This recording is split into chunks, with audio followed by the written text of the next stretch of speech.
Oke, assalamualaikum warahmatullahi wabarakatuh. Bertemu lagi bersama saya Faro Gandhi dalam pembahasan materi etika profesi dan berorganisasi. Kali ini kita udah sampai pertemuan ke pembahasan keempat terkait dengan kejahatan teknologi informasi.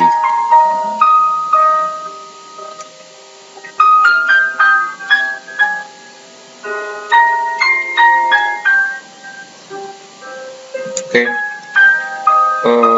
kejahatan teknologi informasi ini disusun oleh kelompok 4, yaitu Rama Sri Wibowo dan Bayu Wibowo.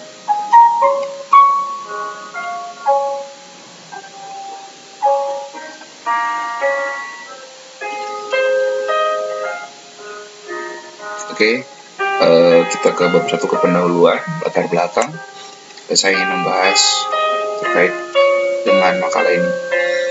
Perkembangan teknologi komputer, telekomunikasi, dan informasi telah berkembang sangat pesat, dan meningkatnya pengetahuan masyarakat mengenai bidang ini, timbullah penyalahgunaan dalam penggunaan teknologi komputer yang kemudian meningkat menjadi tindak kejahatan di dunia maya atau dikenal sebagai cybercrime. Hal ini jelas mengganggu jalannya bisnis di cyberspace, di mana banyak pengguna yang sangat dirugikan. Jadi, dengan kemajuan zaman saat ini, begitu juga tidak hanya teknologi dan kemajuan atau kemampuan saja yang berkembang, tetapi juga banyak kejahatan-kejahatan baru yang timbul atau muncul di era sekarang ini, atau kita bisa sebut cybercrime. Pembahasan materi pembelajaran. Perkembangan akal manusia begitu sangat cepat yang berpengaruh pada maupun teknologi informasi sudah tidak bisa dibendung lagi, khususnya di zaman kemajuan seperti sekarang ini, tatkala manusia menciptakan sekaligus membutuhkan teknologi jaringan komputer. Internet merupakan kegiatan komersial menjadi bagian terbesar dan tercepat pertumbuhan yang telah melampaui batas-batas suatu negara. Jadi, internet ini salah satu temuan atau bidang yang sangat luar biasa pertumbuhannya pesat, karena dia tidak hanya mencangkup satu bagian wilayah atau negara tertentu, dia bisa diakses dimanapun untuk menembus batas wilayah manapun dan di belahan dunia manapun. Jadi kebayang ya, jika memang ada kejahatan cybercrime ini, berarti kejahatannya bukan hanya sekedar di lingkungan itu saja. Perkembangan teknologi internet memunculkan kejahatan yang disebut dengan cybercrime atau kejahatan melalui jaringan internet. Munculnya beberapa kasus cybercrime di Indonesia merupakan fenomena seperti pencurian kartu kredit, hacking, kemudian transmisi data orang lain, kemudian manipulasi data dengan cara menyiapkan perintah yang tidak dihendaki dalam program komputer tersebut. Jadi di Indonesia pun sudah banyak ya. Cybercrime kerap disamakan dengan computer crime. Menurut the US Department of Justice adalah sebagai any illegal act requiring the knowledge of computer technology for its preventive investigation or prosecution. Hal senada disampaikan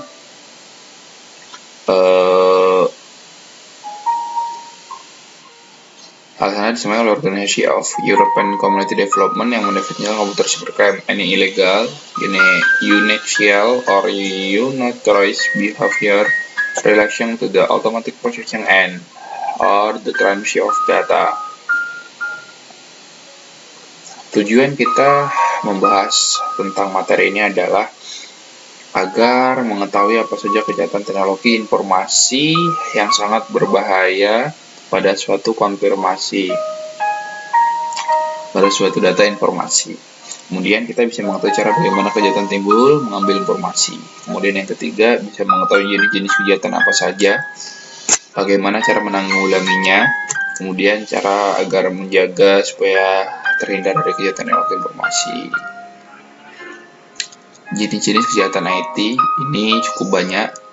Yang pertama ada unauthorized access, kemudian ada illegal contents, penyebaran virus dengan sengaja, data forgery, kemudian cyber espionage, sabotase, dan Azure Sign.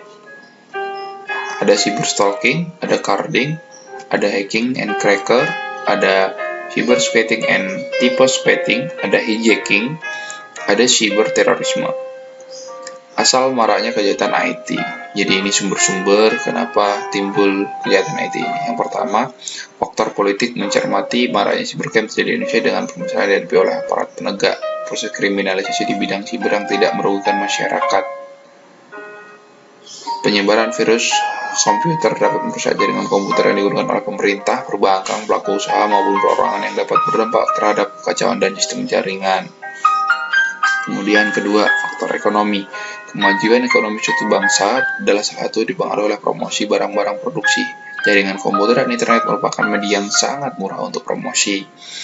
Yang ketiga, faktor sosial budaya. Dari faktor sosial budaya. Faktor sosial budaya dapat dibagi dari dua aspek. Yang pertama, dari aspek kemajuan teknologi informasi. Dengan teknologi informasi, manusia dapat melakukan akses perkembangan lingkungan secara akurat, karena disitulah terdapat kebebasan yang seimbang, bahkan dapat mengaktualisasi dirinya agar dapat dinilai oleh lingkungan. Yang kedua, aspek sumber daya manusia. Sumber daya manusia dalam teknologi informasi mempunyai peranan penting sebagai pengendali sebuah alat. Tentu, teknologi tidak akan pernah berjalan jika tidak ada penggeraknya, yaitu manusia. Keenam, pelaku kejahatan TI. Tahu IT ya, pelaku kejahatan IT ialah orang-orang yang mengerti bagaimana sistem berjalan atau bisa mencari letak lemah sistem yang dipakai oleh suatu instalasi atau perusahaan. Pelaku kejahatan IT sudah pasti adalah orang-orang yang mengerti tentang aktivitas TI atau perkembangan TI sehingga mampu mengambil informasi pada suatu sistem. Nah, pelaku kejahatan IT ini sebenarnya tidak menutup kemungkinan orang yang dulunya tidak mulai dari sisi pendidikan. Misalnya di Indonesia terakhir kemarin 2019 itu ada kasus hacking kredit card. Itu dia hanya lulusan SMP, SD bahkan, cuma dia bisa bobol rekening salah satu orang di US ya.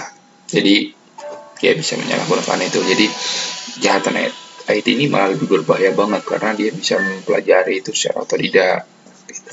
Jadi nggak mesti harus sekolah tinggi-tinggi, tidak. Nah, gimana sih cara mengatasi kejahatan IT? Ini kita bahas. Yang pertama, selalu gunakan security software yang update. Jadi pastikan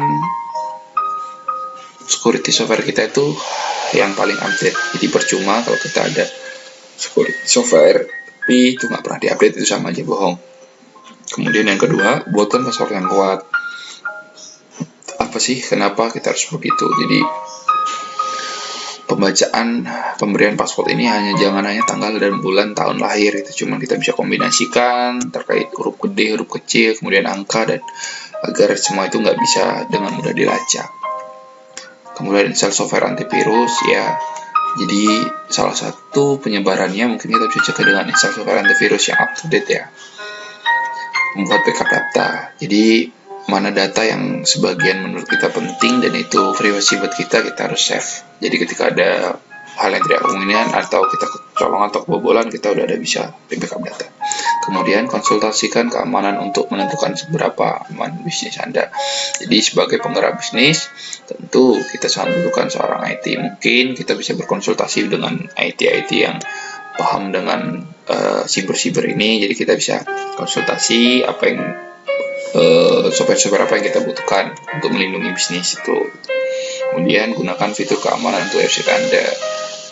Kita bisa menggunakan layanan SSL atau HTTPS untuk keamanan website Anda dan kecurangan informasi. Nah, dari materi di atas kita bisa tarik kesimpulan, yaitu selalu memperhatikan dan mengecek selalu pada sistem berjalan menggunakan antivirus karena tidak pernah tahu kapan dan bagaimana kita terledor dalam menjaga suatu data informasi sehingga bisa terhindar. Lalu memahami kegiatan TI pada era demi era agar kita paham bagaimana cara menanggulanginya. Ini dari kelompok 4. Mungkin dari aku kesimpulannya itu sebenarnya gini. Kemajuan zaman sekarang ini memang menuntut kita mau nggak mau harus bergerak cepat, harus bergerak tepat dan efisien. Jadi kita jangan mudah percaya, kita jangan mudah untuk membagi informasi yang ada di diri kita. Jadi kita bisa keep, kita benar-benar bisa untuk privasi apa yang memang jadi privasi kita. Kemudian selalu pastikan, selalu belajar, dan jangan pernah merasa ini tidak apa-apa, karena kejahatan cybercrime bisa terjadi kapanpun dan dimanapun. Itu dari aku rasa cukup. Saya Assalamualaikum warahmatullahi wabarakatuh.